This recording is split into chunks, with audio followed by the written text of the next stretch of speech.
Hey everyone, I'm super excited for our donut demonstration. So I want to prepare the dough with you quickly so that you can easily make it at home. We're going to be making a nice and rich dough with eggs and butter and milk, which is going to give it lots of great flavor and amazing browning when we fry them up. So the first thing you want to do is add 1.5 cups of milk to a pot, along with 6 tablespoons of butter, and you're just going to go ahead and bring that up to a very gentle simmer, melt it together, and you don't want it too hot, so just get it melted.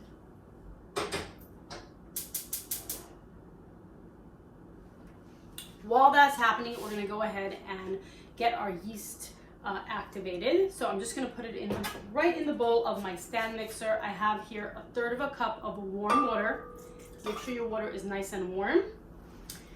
Make a cozy environment for your yeast to bloom. With that, we're going to do measuring spoons. Second.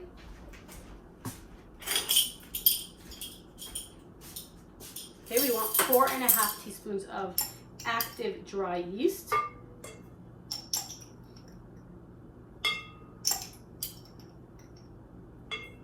Now, some people keep their yeast in the freezer. If you do that, you want to make sure you bring it to room temperature, because you definitely do not want your yeast to be cold. Otherwise, it's definitely not gonna bubble and foam. I'm adding a tablespoon of sugar to that, and we'll just give that a quick mix.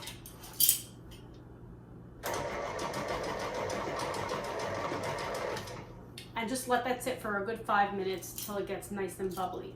And this way you know that your yeast is good, and you know your donuts will rise really well.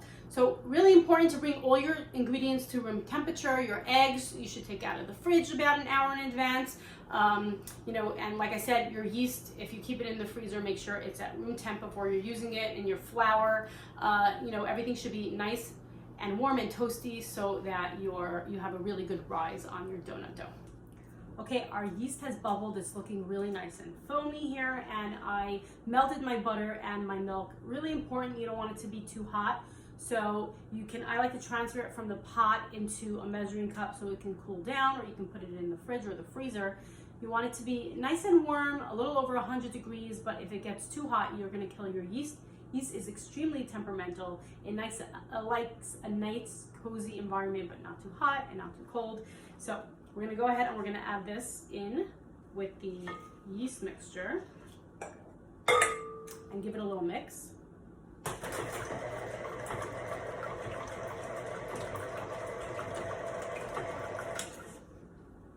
Great. And now we are going to add our other ingredients. We're gonna add 2 eggs to that. Like I said, room temperature eggs.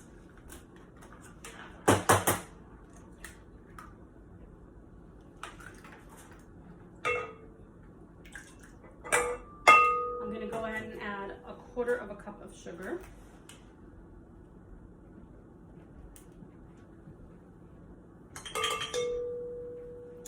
And I'm gonna add in 1/2 teaspoon of salt. I like a little bit of salt in my sweets just to balance out the flavors, but you don't ever want to add salt in together with the yeast, because it can kill your yeast. So as long as you're adding it in with the other ingredients, you're okay.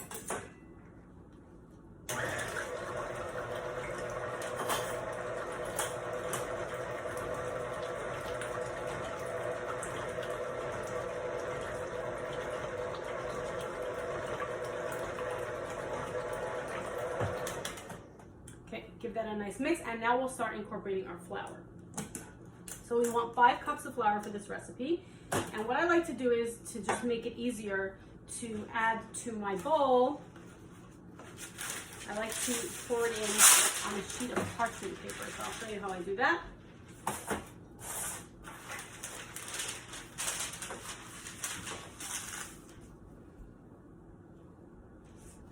So I like to grab a knife when I'm measuring out my flour, and I have here a cup flour in my measuring cup. I take the flat side of the knife and just scrape off the top. Now you have a level cup of flour. You know that's the right measurement. I'm just gonna transfer it right here.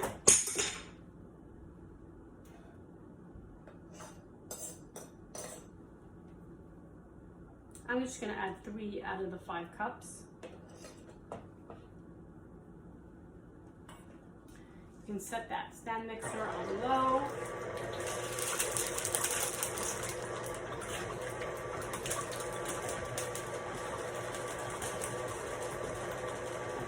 Slowly add it.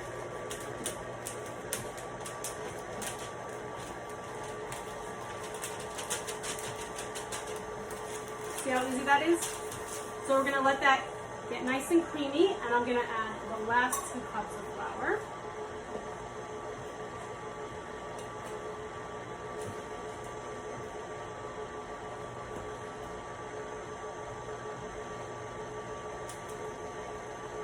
If you wanted to make this recipe non-dairy, you can easily use like a part of non-dairy milk, like soy milk.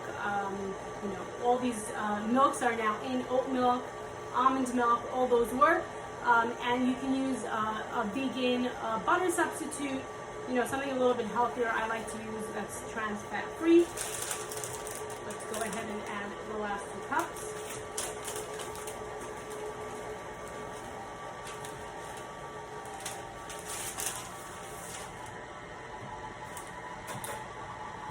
Get that incorporated, and then I'm going to transfer to my dough hook, because really the most important thing is you want to get a good knead in here. It's hard to make donut dough by hand because you want it to really be kneaded well for a good 3-4 minutes. Just going to scrape down the sides of the bowl, and I'm going to change to my dough hook.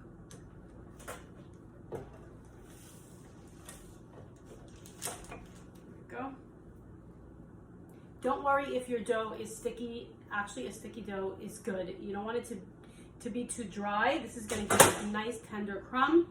And when it rises, it's going to lose definitely some of that stickiness once it has a chance to sit. So don't worry about that. Okay.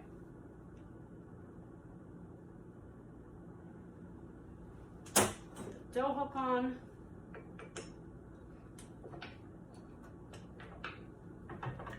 And we'll give that a good knead for a good 3-4 minutes. So the dough feels nice and smooth, which is what you want. You want to get yourself a big bowl. The dough is going to rise about, you know, double the size, so you want to make sure it's big enough. And then you want to just grease it with a little flavorless oil. Just grease the whole bowl.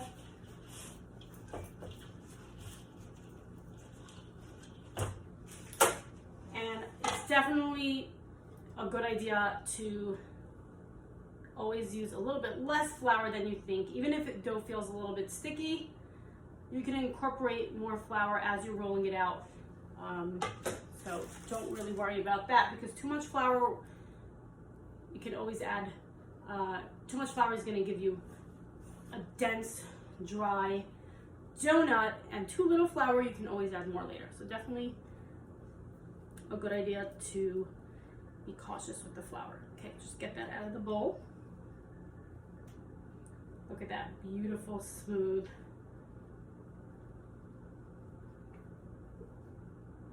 donut dough.